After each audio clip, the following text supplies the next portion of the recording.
Welcome everybody.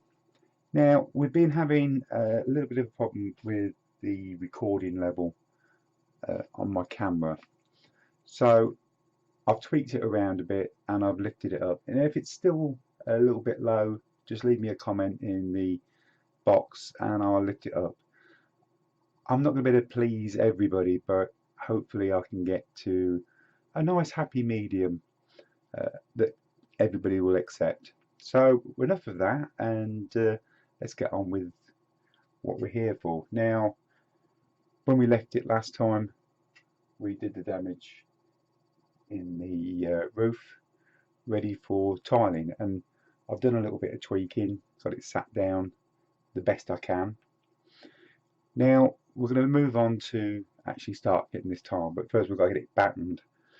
So what I should do is I'll put the camera on pause and we'll run through just the materials that I'm going to be using, sizes, and then we'll go from there. Materials we're going to be using. Now I've cut,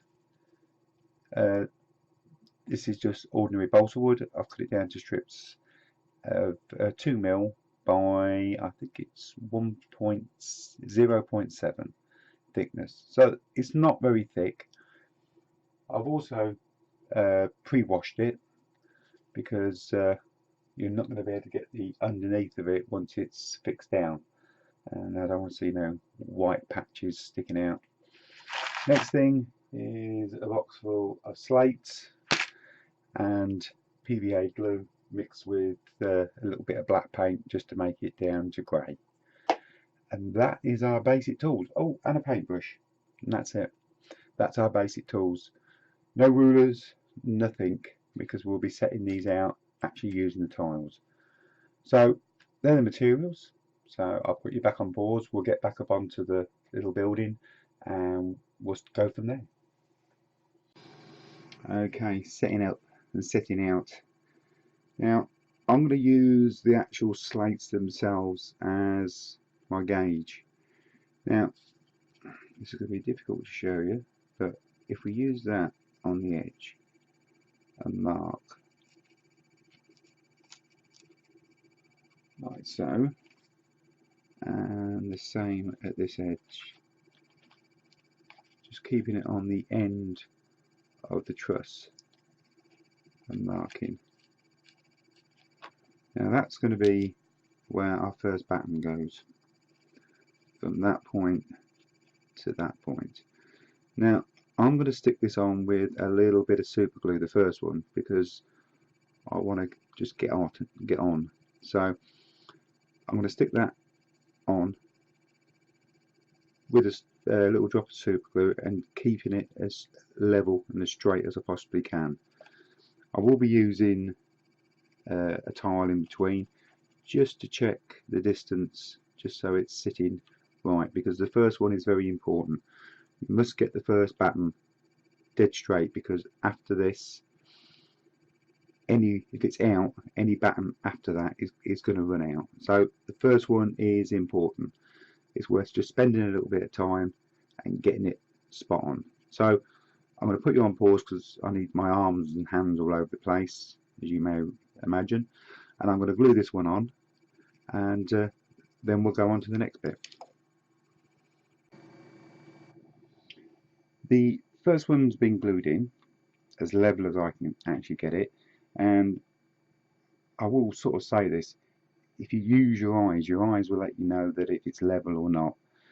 Believe it or not, it will let you know. As long as you keep your eye on what you're doing, you can correct any little error that you're doing as you go along.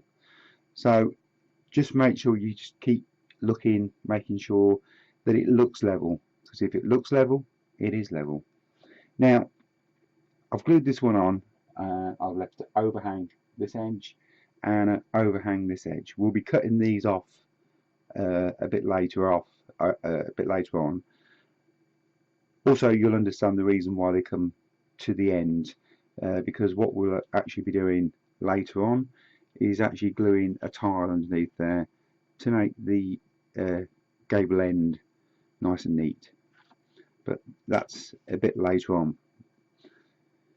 So as it glued so well with super glue, I think I'm going to stick with super glue because it was a lot quicker and a lot easier.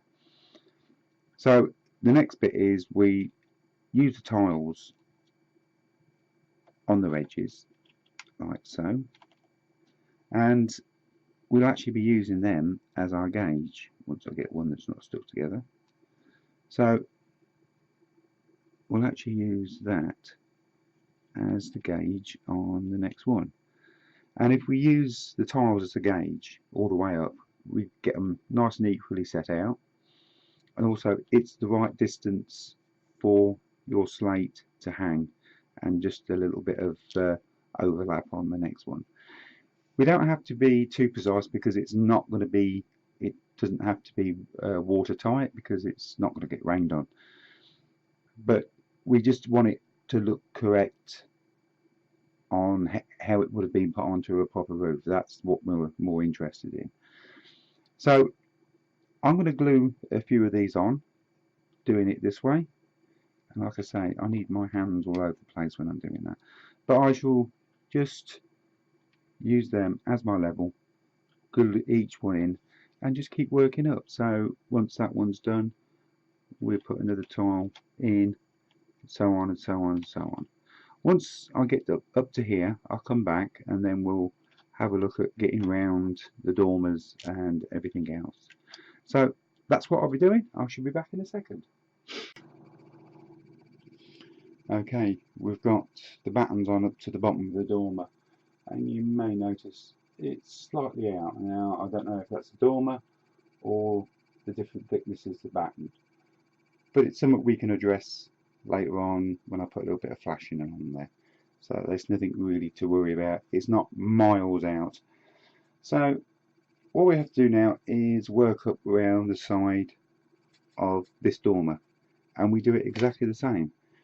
We use our tiles. I'm going to get a pair of tweezers, it's a lot easier. We use our tiles, he says, as he drops that one.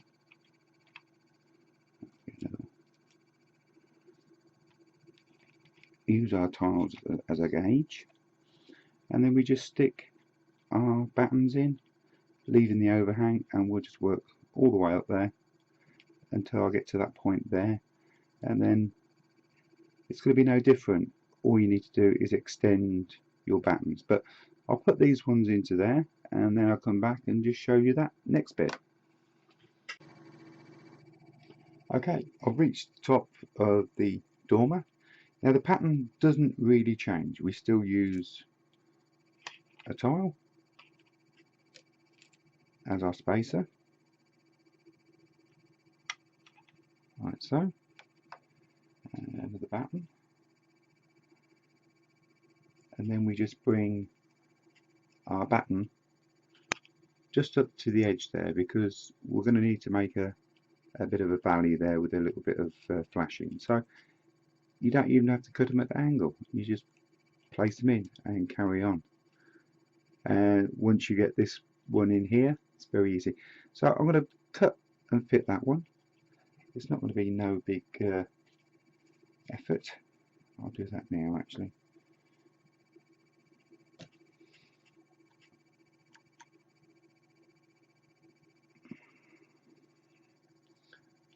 Just a little bit of glue.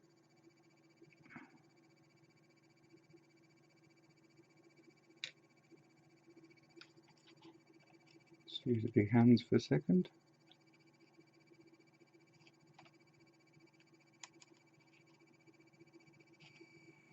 Just like that. And we take these out so they don't get stuck on the super glue. And there we go. And then we just snip this end off. I'm snipping the ends off as I go for the simple reason is I don't want to catch them and break them off. So I should be doing exactly the same again, and that brings it up really nice actually, because that does work to tiles, because the next batten is going to come just below that chimney, which is right. So I'm going to get this one's glued in, and yeah, the next one, because then it will work tiles actually, because there's one going to run across the top there. So that's what I'm going to do now, and I shall be back in a second. Now we've reached the top. That's as far as we can go with that side at the moment. Now all we're going to do is just mirror image what we've done on the other side.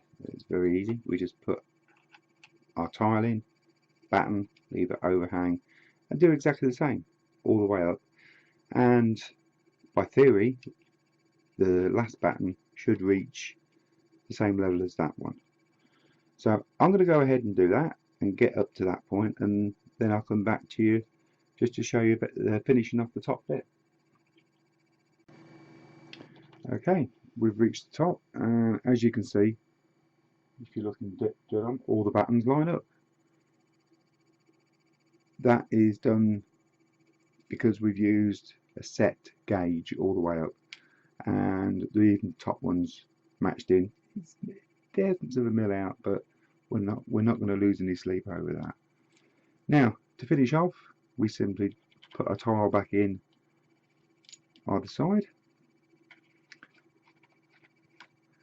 and then we just glue a batten straight the way across the top like so, and that is that run finished. I shall glue that in a second, and when I come back we'll just take a quick look at putting the battens on the dormers. Right, I've glued the top one in, that's finished with, and now we turn our attention to the actual dormer. Now instead of starting from the bottom and working up, we'll be starting at the top and working down, so we just get everything equally set out. So what I should be doing first is I will be gluing 2 pieces of timber either side, one that side and one this side. I'll be allowing about a 5mm overhang so we can finish the actual gable end. So I'll glue them 2 in, and then we'll come back and I'll show you how I'm going to run down to the bottom. Okay, I've glued the 2 bits at the top, and all we'll be doing is using our tile again, and we'll just be putting a little mark going downwards. I've got the camera right underneath me ear roll virtually. So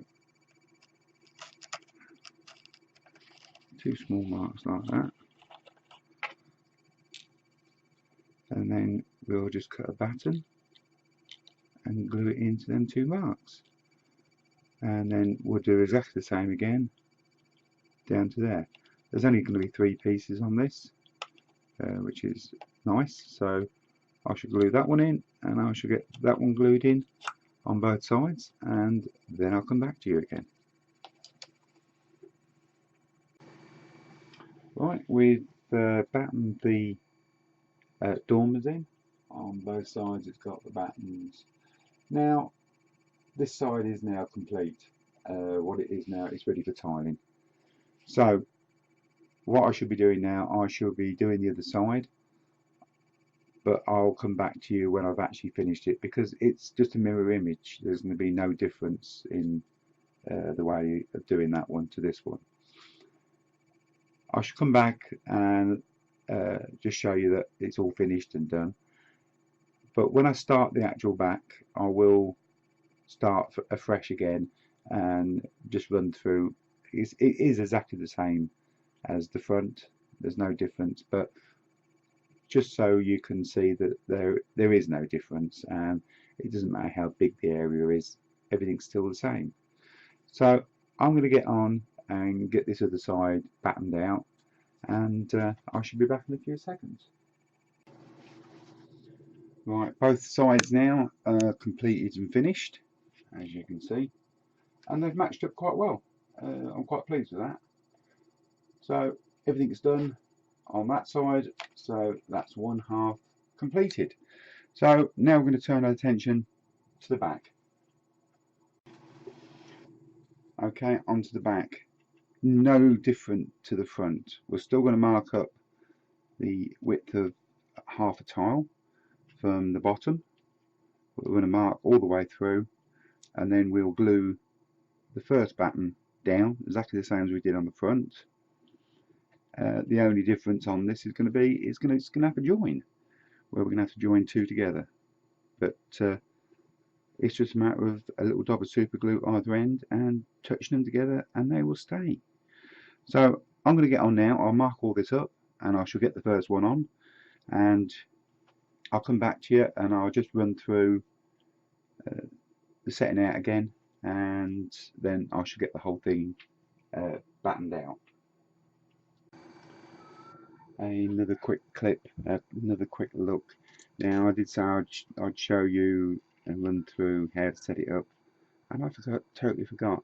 But all I did was use my tile at the bottom, marked it up all the way along, and then from there literally just lay the tiles in as we did on the front and lay your battens on top of that. So that's where I'm halfway through.